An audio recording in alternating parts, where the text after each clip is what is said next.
Hi everyone, welcome back to Banusami Kitchen. நாம இன்னைக்கு ஒரு சூப்பரான ஹெல்த்தியான ரெசிபி தாங்க பார்க்க போகிறோம். உளுந்து ஹல்வா ஈஸியாக 10 நிமிஷத்தில் எப்படி செய்யலாம் தாங்க பார்க்க போகிறோம். பெண்களுக்கு ஒரு ரொம்பவே வரப்பிரசாதம்னு சொல்லலாம். வாரத்துக்கு ஒரு முறை இந்த உளுந்து ஹல்வாவை செஞ்சு சாப்பிடுங்க. பெண் குழந்தைங்களுக்கும் இதை செஞ்சு கொடுங்க. இடுப்பு வலியெல்லாம் சுத்தமாக வரவே வராதுங்க. வாரத்துக்கு ஒரு முறை இதை கண்டிப்பாக செஞ்சு சாப்பிடுங்க. வாங்க எப்படி செய்யலான்றதை பார்ப்போம். வீடியோக்குள்ளே போகிறதுக்கு முன்னாடி மறக்காமல் சப்ஸ்கிரைப் பண்ணுங்கள் அண்ட் பெல் ஐக்கானை கிளிக் பண்ணுங்கள். ஒரு கடாயோ பேனோ எடுத்துக்கோங்க. அகலமான கடாயாக எடுத்துக்கோங்க. இதில் அரை கப் அளவுக்கு வெள்ளை உளுந்து சேர்த்துக்கோங்க.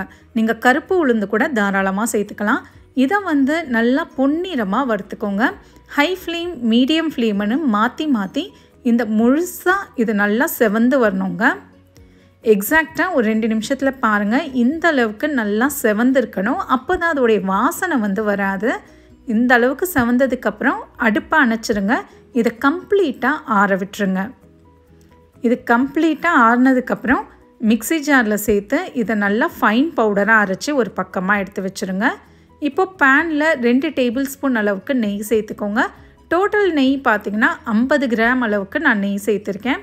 இதில் நறுக்கின முந்திரி பருப்பு, பாதாம், பிஸ்தா எது வேணாலும் நீங்கள் சேர்த்துக்கலாங்க. முந்திரி பருப்பை நல்லா செவக்க வறுத்துக்கோங்க. நெய் நீங்கள் கொஞ்சம் தாராளமாக சேர்த்திங்கன்னா நல்லாயிருக்கும். இந்த அளவுக்கு செவந்து வந்ததுக்கப்புறம் இதை ஒரு தட்டுக்கு மாற்றிக்கோங்க. அடுப்பு தீயை லோ ஃப்ளேம்லேயே வச்சுருங்க. மிச்சம் இருக்கிற நெய் பார்த்திங்கன்னா அந்த பேன்லேயே இருக்கட்டும். இப்போ பார்த்திங்கன்னா இதெல்லாம் தட்டுக்கு மாற்றி ஒரு பக்கமாக எடுத்து வச்சாச்சு. ஆல்ரெடி அந்த பேனில் நெய் இருக்குது. இப்போ நம்ம இதில் 1.5 கப் அளவுக்கு தண்ணி சேர்த்துக்கோங்க. கிராம் படி சொல்ல போனால் 400 கிராம் அளவுக்கு இல்லைனா அரை லிட்டர் அளவுக்கு தண்ணி சேர்த்தா கரெக்டாக இருக்கும். இது நல்லா கொதித்து வரணுங்க. இந்த அளவுக்கு தளன்னு கொதிக்கும் போது நம்ம அரைச்சி வச்சுருந்த உளுந்து பொடியை இதில் சேர்த்துருங்க. இதுக்கப்புறம் அடுப்பு தீயை லோ ஃப்ளேம்லேயே வச்சு கைவிடாமல் இதை கிண்டிகிட்டே இருங்க. இல்லைன்னா கட்டிகள் மாதிரி ஃபார்ம் ஆகிடும். ஒரு 2 நிமிஷம் இது டைம் பிரகாரம்னு பார்த்தீங்கன்னா 2 நிமிஷம் இதை கிண்டுங்க. இது கொஞ்சம் கொஞ்சமாக நீங்கள் கிண்ட நல்லா இறுகிடுங்க.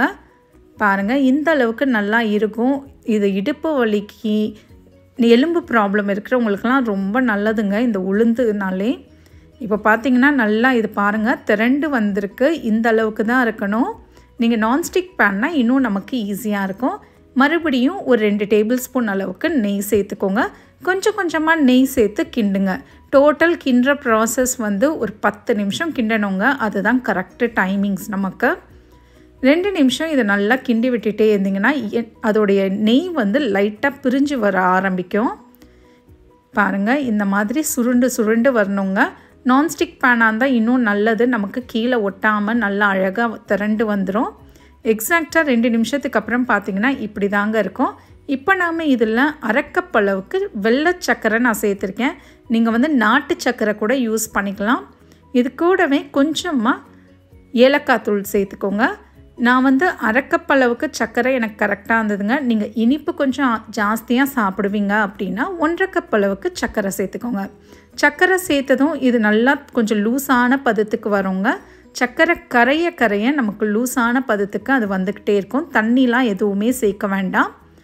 இப்போ பார்த்திங்கன்னா பாருங்கள், நல்லா சர்க்கரை முழுசாக கரையணுங்க. கையில் எடுத்து பார்த்திங்கன்னா நல்லா கரைஞ்ச மாதிரி இருக்கணும்.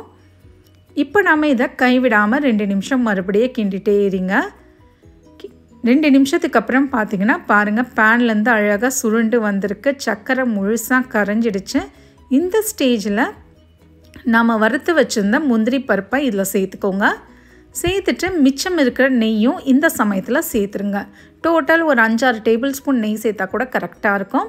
நெய் சேர்த்து செய்யும் போது குழந்தைங்களுக்கும் ரொம்ப பிடிக்குங்க. நல்லெண்ணெய் சேர்த்து செய்யும் போது அவங்க சாப்பிடவும் மாட்டுறாங்க. தாராளமாக கொஞ்சம் நெய்யை சேர்த்து இந்த மாதிரி கிண்டி விட்டுருங்க 1 நிமிஷம். இது கரெக்டாக வெந்துடுச்சா, கரெக்டான பக்குவத்தில் வந்துடுச்சான்னு பார்த்தீங்கன்னா சைடில் பாருங்கள், நெய் அப்படியே கொஞ்சம் கொஞ்சமாக மிதந்து வந்துட்டே இருந்ததுன்னா இது கரெக்டான பக்குவத்தில் இருக்குதுன்னு அர்த்தம். அப்படி இல்லைன்னா கொஞ்சமாக கையில் எடுத்து உருட்டி பார்த்திங்கன்னா உருண்டை மாதிரி வரணும். இதுதான் கரெக்டு ஸ்டேஜ். ஃபஸ்ட்டு நெய் சைடு ஃபுல்லாக மிதந்து வந்துட்டே இருக்கும். அதுக்கப்புறம் உருண்டை பிடிச்சிங்கன்னா கரெக்டாக வரணும். இப்போ நாம் இதை தட்டில் போட்டு செட் பண்ணி சாப்பிட்லாம். அப்படி இல்லைன்னா கொஞ்சமாக இலையில் போட்டு ஹல்வா மாதிரியும் சாப்பிட்லாம். இதை நீங்கள் ஃப்ரிட்ஜில் வச்சிங்கன்னா 3-4 நாள் வச்சு சாப்பிட்லாங்க, கெட்டே போகாது. இதே அளவுகளோட ட்ரை பண்ணி உங்கள் வீட்டில் கொடுங்க. எல்லாருக்கும் இது ரொம்ப பிடிக்கும்.